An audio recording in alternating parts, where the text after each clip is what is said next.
Hello and welcome to episode 63 of Tom's Hirschsprung's podcast. I have a unique one for you today, one that certainly we haven't come across as yet on the podcast, and will be really, really interesting to listen to and find out a little bit more, especially on the genetics side. So I am delighted to welcome Tash Jacobs. Tash, welcome to the podcast. Hi. Thanks so much for coming on. I know I mentioned a little bit there in the intro that this is a very unique set of circumstances, and something that I haven't come across yet in terms of Hirschsprung's disease. I guess I'll ask you to sort of start from the beginning, and fill us in a little bit more. Yeah, sure. So I have got two sons, Tyler and Casey. Tyler is 7, Casey is 5. Um, so pregnant with Tyler, completely healthy, normal pregnancy. He was born and he basically was just very poorly as soon as he was born. He wouldn't feed, and then he vomited, and the vomit was green, and he was rushed to NICU.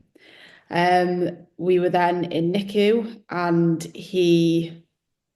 basically it was either he has cystic fibrosis or Hirschsprung's disease. They were the two options I was given. And so they tested for both of those. Obviously, it was a biopsy for Hirschsprung's disease. Um, and he had Hirschsprung's disease. He didn't have cystic fibrosis. Um, so it was completely, I'd never heard of this disease in my life. My husband or I'd never didn't have a clue about it. No one on either side of our families has it. So then it was just all about what do we do? What next? What now? He's got this disease. So where do we go from here? We were sent home with washouts, which we were taught to do in NICU. So he was having like 2, 3 washouts a day until his pull-through operation when he was about 7 weeks old. And so he had that, and thankfully he had short segment Hirschsprung's disease. I think they removed about 20 centimeters, they said to me at the time.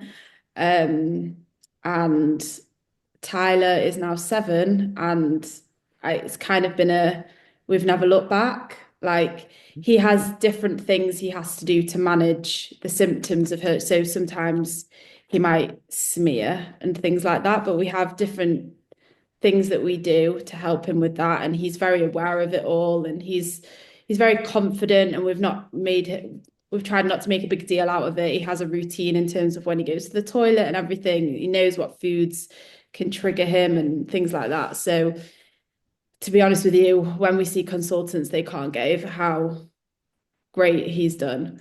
Anyway, 2 years after he was born, I had Casey. And I just knew straight away he was born, and he was literally just presenting exactly the same way as Tyler. And I literally just said, take him to NICU and give him a biopsy. And I know he's got Hirschsprung's disease. So they did, and he did. They told me at the time that because they're brothers, it would be a like for like. It'll be exactly the same, and it'll be the same outcome as Tyler. So I was like, okay, it'll be. They said if Tyler's got short segment, Casey's will be short segment, and it'll be the same sort of thing. So I found that quite positive, really, because I thought, well, Tyler's doing really well. Um, we can manage this. We'll take him home. We'll get it sorted. It'll be fine. The same thing, brought him home on washouts. The only thing that was different this time was that the surgeon that Tyler had didn't wasn't in we're in Manchester. We were at Manchester Children's Hospital. Um, the surgeon wasn't in Manchester anymore. And in my mind, I wanted the same surgeon that Tyler had had for Casey. So this kind of added a bit of a spanner in the works for us, as this surgeon had now moved to Italy. Ah. So we kind of went backwards and forwards for a while, whether or not we should fly to Italy with him. And get in touch with this surgeon and have this surgeon and the same. I mean, it was the same surgeon, same everything. There would be a like for Tyler. So I thought, kind of what, because Tyler's done so well and everything's been so successful, I kind of thought I want to give Casey the same opportunity. So I don't know. Yeah, so a bit mental at the time. We flew to Italy, and we went to the hospital, Children's Hospital in Florence. They sort of set us up in an apartment right next to the hospital. Um, I wish it Little was a bit, little bit hotel. different. Yeah, a little bit different. Um, Set us up in an apartment there. But I mean, obviously, my husband and I basically lived in the hospital with Casey. Um, he had his pull-through operation, and it actually turned out he had long segment Hirschsprung's disease. So I kind of feel like now, if I ever had another child, I would never believe. I don't think they know until they're actually in there taking away bowel and sending it to pathology. Like I just don't believe they can say that. Um, so that was a bit. I'd had my hopes up that it was going to be a similar situation. It was going to be like probably a 7, 8 hour operation, and Casey just was in there. It was like all day. It was ridiculous. And someone came out to tell us, and they were like, it's a lot more complicated than they initially thought. Anyway, he came out. He'd ended up having, I think, over half of his large intestine removed. Um, and so then obviously we were in hospital in Florence, and I knew things weren't right. His bottom wasn't healing, and it just didn't look the same. It just wasn't right. There was something not right, and I just wasn't happy. Obviously there was a language barrier between the nurses looking after him and us, and it was all a bit complicated. But I just didn't feel the same as Tyler. I knew something wasn't quite right. Anyway, I had to just take their word for it that everything was okay. And um, so I think we were in hospital for maybe 5 or 6 days. And then they said, go back to the apartment and just kind of sort of be living in Florence for a couple of days until you fly home. And then we'll come back to the hospital, have another look at him before you can fly back to England. Um, we'd probably been out of hospital about 12 hours, and I went to change Casey's nappy, and there was just blood absolutely like gushing out of him. I ran back to the hospital with him. I've never run so fast in my life. And I just knocked on the surgeon's door, and I was like, he's like, what do I do? He basically got rushed back into an emergency surgery. And what had happened was it hadn't taken, the stitches had come away internally. So basically it was all just floating about in there really. So I had the large intestine hadn't sutured to his rectum. So it was all, yeah. So he was bleeding internally, basically. So it was all quite dramatic and scary and everything. Um, so it was kind of like a second pull through he was having to have. I think they had to remove a little bit more bowel and then redo it. He was in so in the space of a week, he'd been in surgery for like 20 hours or something ridiculous. And is obviously only like 7 weeks old. They did what they needed to do, and whatever, they managed to kind of, fix it. And then I think we flew home a few days later. Anyway, we came home, and his bottom just wasn't, I've never seen anything, it was terrible. It was just not healing well. At this point, the surgeon that we were with in Florence, I said, who do you recommend we go to back in the UK? I wasn't overly impressed with the team in Manchester at the time. I kind of felt like there weren't really many people there, to be honest. It was like they were getting in new people, and it wasn't really a Hirschsprung centre anymore.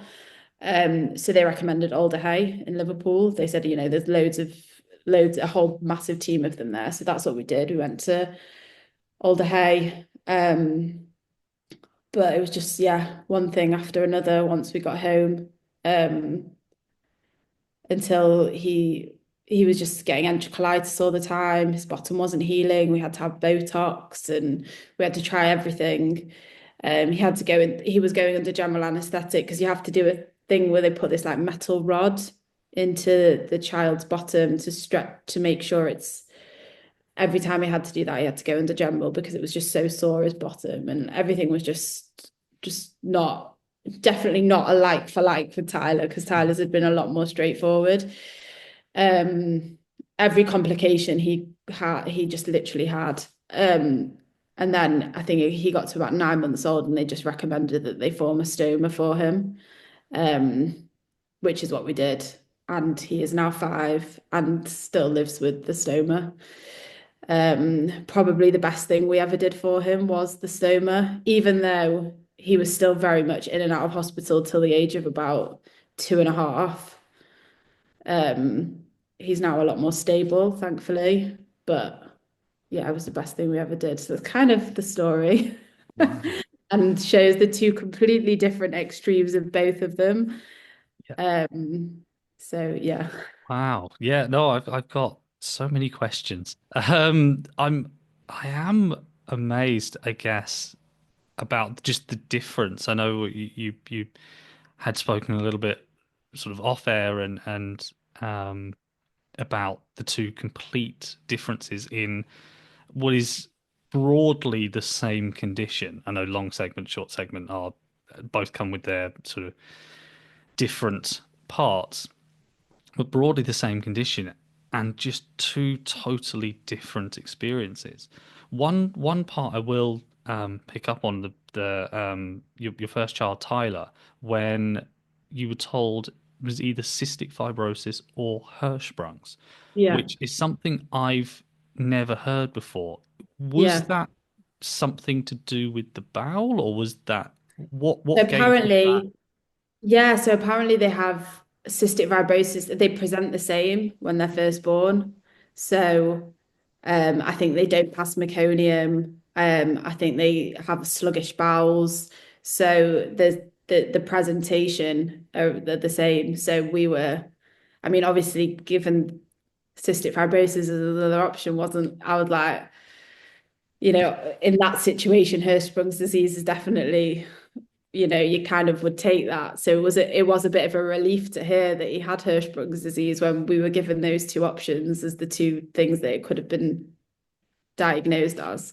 Yeah, you're sort of rock and a hard place at that point, aren't you? You're just kind of like, Yeah, well, you could have this and you could have that. Both are not great, but I guess yeah, I guess lesser of two evils, I guess would be the term. But yeah, no, yeah, I've never heard of both conditions presenting the same. Again, that might be common knowledge to some people. I've never heard of it. So that really really interested me. The other point as well, when you were told that Casey was going to have Hirschsprung's, yeah. and you were told, oh, it'll be broadly the same. What gave them? What gave or whoever was Well, so who? So initially with so Tyler, I was told it was a sporadic occurrence. We did like a genetic, we did blood tests and stuff, and we saw genetics, and they were like, oh, it's just one of those things, sometimes you have a child and they can have X or Y, whatever. So we kind of, that's what we were told for Tyler. Not that it would have ever put us off having another child, but, I went into my second pregnancy thinking, okay, we've had that with Tyler. That's been, it's been what it's been, but we'll move forward. Um, so it was a shock and it wasn't a shock. I mean, I'm the one that diagnosed Casey pretty much. He didn't pass meconium in the first night. He wasn't feeding. It was literally the same performance. They thought I was mental. I was like, please take him to NICU. He has got Hirschsprung's disease. His brother has Hirschsprung's disease. I've seen this before, only 2 years ago. And they were like, oh, you've had a C-section. It could just be sluggish bowel and la la la la. And I was like, no, no, no. I'm telling you now, he's got Hirschsprung's disease. Like, I know he does. So I like forced them to take. I think literally think they thought I was mental. I was like, take him to NICU and have him biopsied. I know he's got it.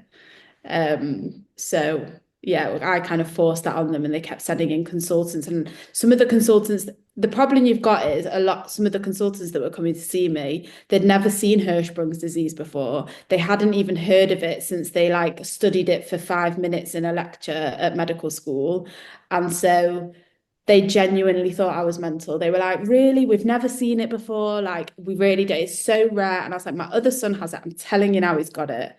And it literally was a bit of a graft to get them to believe me. And I was in a local hospital this time. So they didn't, it was a lot less, they didn't, the other hospital I had Tyler, I was a city hospital. So they were a bit more aware of it and had seen a lot more of it. So I was like, just transfer him to the city hospital and they'll look after him. So that's what they did. Wow. I wow. Yeah. I I can't believe that they didn't see that you had one son with Hirschsprung's and then think, and then when you've said this symptom, this symptom, this symptom, I think it's this, why they would not take your word on it. I understand they're doctors, they're, qualified and yada, yada, yada, all of that stuff. Um, but I mean, that just sounds bizarre to me that you had to fight so hard to, especially as you already had one son with Hirschsprung's. I mean that's what I Think don't because quite it's so get. unheard of, you get all these doctors that are literally like, I've not. I mean, obviously spoken to so many doctors now, and literally, I mean, just like a GP, they're like, Herschel, like, I can't believe it. They're like, not heard about that word for 25 years since a lecture. And like some of my friends that have studied medicine, and I'm like, do you really not learn about it? They're like, literally, we learn about it for maybe one lecture. Like, it's brought up Hirschsprung's disease, and that's it. And it's like, you'll probably never see it in your career and blah blah blah. And so yeah, so you do get, so when you say it to people, they just think you're probably like a huge hypochondriac and like I do get that from a medical side because as much as it is everyday words to us and probably to a lot of people listening, we know what it is and most of us know how to spell it. It took me a long time. But to a doctor, I guess you have to cover so many eventualities and you can't spend a long time on. I mean, there are so many rare conditions and rare diseases. So I do get to a certain extent how you can't cover everything in such great detail and depth. But yeah, that just boggles me that, and I've heard it before with people. I heard one person whose partner had Hirschsprung's, and then they had a son, and then um, they had to fight for diagnosis, even though the father had Hirschsprung's. I guess to some, it's possibly not seen as genetic, and again, the honest answer is nobody knows. In terms of, I know we were talking a little bit off air about genetics, and I've just been to a conference this weekend at Alder Hey about Hirschsprung's disease, and even there they're saying, yeah, we don't know. But I would guess there has to be some kind of link, especially as I'm talking to you now with two children with Hirschsprung's. yeah. But then there are people like me in my situation being completely different, being one in, I have three brothers, one in four having Hirschsprung's. The other three, nothing, no issues at all, no Hirschsprung's. But I just that kind of baffles me really that they didn't at least go, well, this symptoms happened and this symptoms happened. Maybe we should just check, you know? Um, You would I, think that, wouldn't you? You would, you would. But yeah, like I say a lot of the time, I'm not a doctor. Um, but yeah, no, that's very, very strange. And again, I can't imagine, what you're going through at this stage, having to I guess, not only sort of contend and go, right, I now have another child with Hirschsprung's who's going to need extra needs and help and etc. And then having to fight for that diagnosis as well, which again, I can't imagine how you must have felt at that point. be honest with you, I was kind of, you become a bit used to it when you're like a medical mum or whatever. You kind of get used to these sorts of things. So that never really bothered me. I've kind of had to fight for every single thing that either of them have ever, Tyler, before Casey was born, he ended up with like allergies and all these other things that I've always had to like fight for things for him. So like, that's strange that then I had to go down this road with Casey. Also, I was quite positive when he got his diagnosis because they said, oh, it'll be similar. So I was thinking, right, so we'll go home, we'll do the washouts, know how to do that, no issue. Like in my head, I was like, I know what I'm doing. We've got this. Like in my head, I was like, the first 3 months are going to be a bit all over the place, but then we'll be fine. Obviously, that wasn't the case. No, but that makes sense that you go, actually, I'm probably more prepared because I've been through this before. And Yeah, and actually, whereas the first time you're a bit blindsided by everything, especially having no family history or anything to do with Hirschsprungs, you're a bit kind of blindsided, right? Well, don't know what this is and that is and etc., which is presumably totally normal. And then the second time around to go, right, we're on it now. We know what we're doing. yeah. And then to sort of be blindsided again. I mean, it's yeah, that's why I found your story fascinating. And another point I wanted to pick up on as well, the surgeon. Obviously, you trusted the surgeon so much that you went to Italy Yeah. to go and see him. I guess was that sort of a I only trust this person type decision, or were you sort of not so confident in the sort of the hospital He you were in at was the moment? incredible, the surgeon. Like he was known for it. He'd done so much. He'd done hundreds of pull-throughs. He was so well known in that sort of area. And, people did go to him. Like that is what he specialized in. He just knew everything. And he had his sort of right-hand man that he was kind of like training to be like him, and they just knew everything, and they were brilliant, they were amazing, and I just fully trusted them. And it wasn't that I didn't trust the people that I was sort of speaking to in Manchester. It was kind of like they had a very different way that they were going to do things, and they were going to sort of they basically had said things like, we'll give Casey a stoma before he leaves the hospital. And in my head, I was like, well, Tyler never had to do that. And I did washouts. And like, if I can avoid that, I want to avoid that. And like, my head's kind of thinking, well, no, I don't want to do that. And then I think he was saying that he didn't do pull through, was going to open him up. And I was thinking, oh no, don't really want him opened up. I want to do a pull through, and that was less invasive. And so there were things that I was weighing up in my mind that I thought, and then obviously you're trusting someone to operate on your tiny baby. So you want to know how many times they've done this and how many times they've done this successfully. They didn't really have that to offer me. They were quite new to the game. I didn't really want my child to be one of the firsts. You kind of want to see someone that's got sort of 10, 20 years experience when they're operating on your child. So these are the kind of things I was weighing up in my head. And like I said, Manchester, it seemed to be since this guy had left, the Hirschsprung sort of centre had dismantled a bit, and people from Manchester were going to Alder Hey, and there wasn't really. And I also knew because my other son, was still seeing. We were having appointments cancelled, different consultants all the time. There was never like a consistent person, so I kind of knew there wasn't really anything. There was no stability there. I mean, obviously, it wasn't as big a deal with Tyler because he was doing okay, but I didn't want that when I was going through. I knew what those first few months were looking going to look like, and I needed stability. Yep. And I kind of felt like Manchester didn't really have it at the time. Yep. And obviously you kind of like, well, you want a like for like for both your children when Absolutely. That makes absolute sense. And I fully understand through having spoken to lots of people, lots of parents, that you are entrusting a doctor to operate on the most precious part of your life, your child.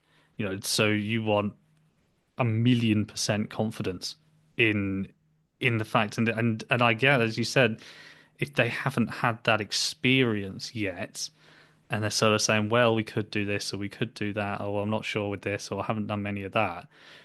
That makes absolute sense as to why you would trust this um particular doctor in Italy. Um, and you said you sort of ummed and ahed a little bit about thinking, oh, do we go? Do we not? Was there sort of one particular part that made you think, right, we're definitely doing this now, or is there sort of a mixture of things? I think we kind of spoke to sort of family, wanted their opinions. We talked about it a lot, and I think we went to see the consultant. We're now under in Alder Hey as well. Um, it was like we were interviewing for surgeons. Um, and we were very open and like this particular surgeon that we're under at Alder Hey, like she knew like she worked with this surgeon, she knew this surgeon really well. Um, yeah, I don't know, it was tough because obviously we had to leave Tyler behind. So it was like leaving Tyler in England for 2 weeks. There were lots of different layers to the whole thing. But we just felt like it was just the right decision to make, to do it. Definitely, definitely. And you mentioned as well about having different consultants. I mean, I was very fortunate. I pretty much saw the same guy each time, and if I didn't, I saw his right hand man. So I guess something that's probably not mentioned as much, consistency in doctors, and that goes, I guess, for all professions. If you see the same person each time, you're going to build up that rapport, and they're going to know you and your children a lot better than if you see this person, then you see another Yeah. person, then you see another person, then you see another person. Because again, like we said before, not everybody can be across every small thing. So you're seeing somebody for the first time, they take one quick look at your notes, they go, right, they have this, this, and this, okay, and we'll do the checkup and whatever.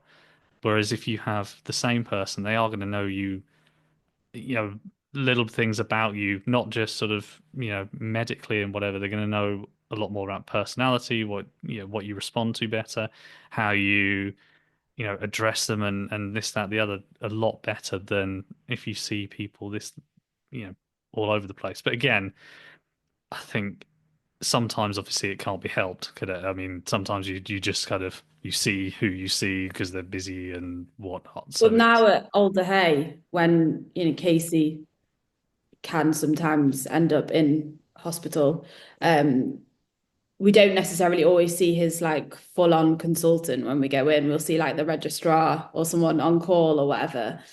But they do always. So like we were in.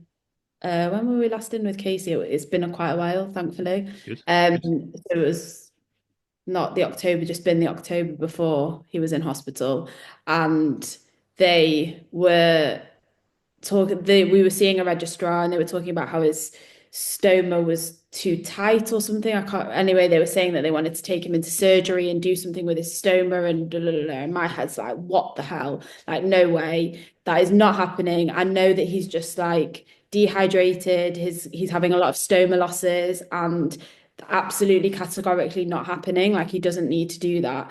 And they were like, they do something where they put their finger in the stoma to see if, and I said, well, I said, he's obviously like clenching, like that's not because his stoma's tight. And they're like, no, his stoma's tight. Da, da, da, da, da. Anyway, I was like, I'd really like you to go and speak to our consultant about this. Like, anyway, the consultant ended up coming in to see me and she totally agreed. She knew all of Casey's history and she agreed. She was like, yeah, absolutely, definitely not. Doesn't I totally agree with you. Like Casey's also autistic, so he does struggle in the medical situations and he does tense up and all these things. And these are things that she knew about him that the registrar didn't know about him. And so, yeah, I mean, yeah, that's just Yeah. another It example is. where it's good to know that you've got the relationship with the your main consultant and they can come in and speak to you and so kind of be like, absolutely not. He's not going into general anesthetic again. Does not necessary. Da, da, da. Yeah. Yeah. No, you're absolutely right. And it is having that, relationship and also knowing, knowing your patients and knowing people and going, right, actually, yes, this is the reason why, or this could be happening.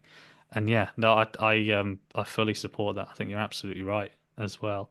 And again, I guess on that sort of point as well, one thing that I will always advocate for has also happened in my life, and it happened, in a lot of people that I speak to, is mother's instinct. I think that is something that is just so important, and I think especially when you mentioned about having to fight again for Casey's Hirschsprungs, and to say, actually, yes, I know that I know that he has Hirschsprungs. I just think that's something that is possibly underrated at times, and I think that's something that's so important to and something to always bear in mind as well when mothers are saying, actually, I just feel that this could be the case. I know you said there were sort of similar symptoms as well, but was it also, as well as the symptoms presenting, was there also just sort of an overwhelming, sort of indescribable feeling as well?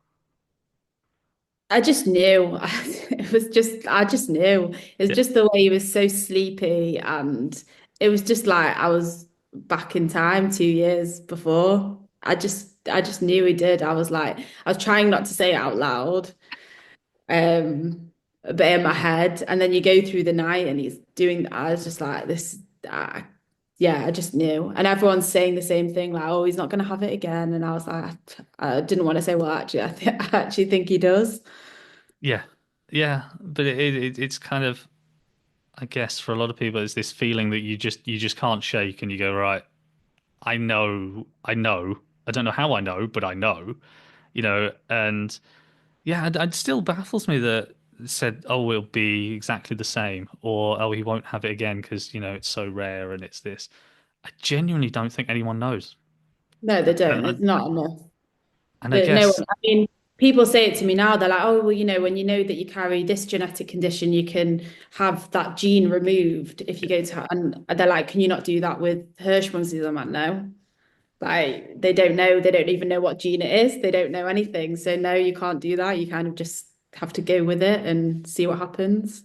yeah, yeah. I think there is genetic testing, but again, I don't know a whole lot about it in terms of I've seen bits and pieces, but I don't know in terms of what it can say, in the moment.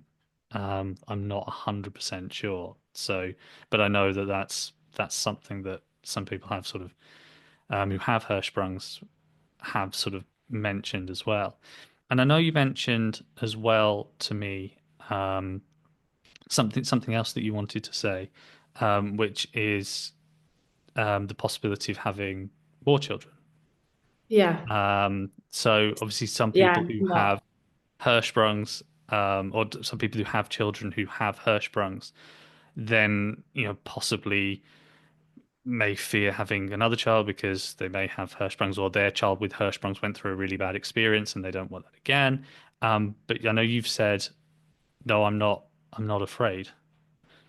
I'm not. I mean, I think a lot of people would think I'm a bit mental, but I wouldn't swap Tyler and Casey for anything, obviously. I know that, I mean, Tyler, thankfully, he doesn't remember any of it. Yes, he has his challenges now, but he takes it in his stride. He doesn't phase him. He doesn't care. Um, I know for Casey, obviously, he lives with a stoma. He's had to have a lot of different operations and everything, but we've kind of got through it. Um, he's thriving. In terms of his health, he's doing really well. And I wouldn't not have another child because of a risk of Hirschsprung's disease. Like I don't think it doesn't really scare me. It's No. obviously not something you want to give to a child, but I also don't want, Tyler and Casey when they're older to think, oh, I don't want to have children. I don't want them to think that I stopped having children because I always wanted like a big family. I don't want them to think, oh, I didn't do it because I was scared of this disease that you guys have.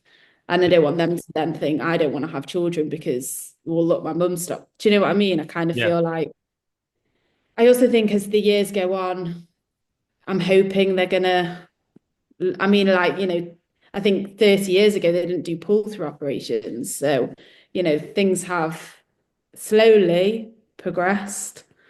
Um, so I'm kind of hoping things continue to. I know that they are doing more research at Alder Hey. Yeah. Um, there's definitely doctors there that have a big interest in Hirschsprung's disease and want to find out more about it and more ways to kind of sort of manage it all. So yeah, I wouldn't say it's something that's, I do see it on a lot of these Facebook groups. Like I've had one child with it, would you go on to have another?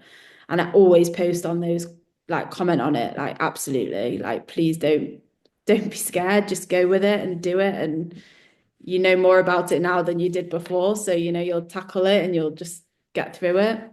Yeah. Yeah, and I think as well, I think it depends entirely on the individual and the experiences you've had. I guess. I mean, and there is no right answer. I guess No, your I reasoning. totally get it if, it is scary. It's not the Yeah, ideal situation to be in with your children, but it is what it is. yeah, Um, absolutely. But your reasonings make absolute sense to me. You don't want your children to be scared or worried that, oh no, what if my child has Hirschsprung's or whatever, because as you said, you got through it.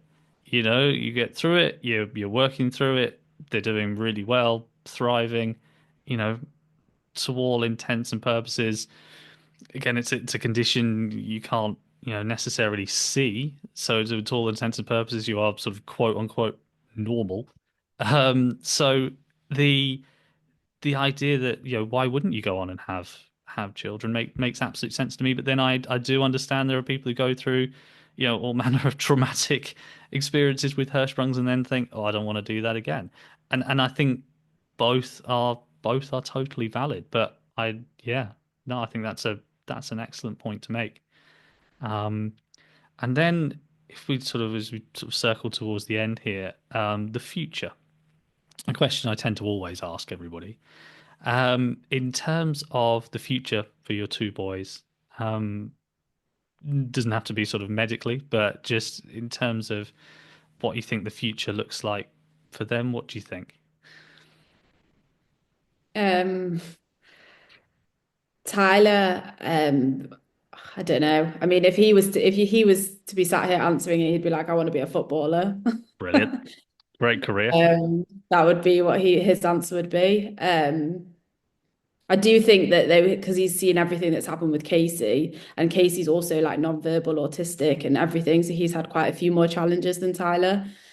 I think, Tyler would probably, in his heart of hearts, be like, I want to be a doctor to look after Casey. Like that's kind of something he's always thought in his head. Like I think he sees himself very different to Casey in terms of his Hirschsprung's disease and everything. So I think probably that, obviously footballer first.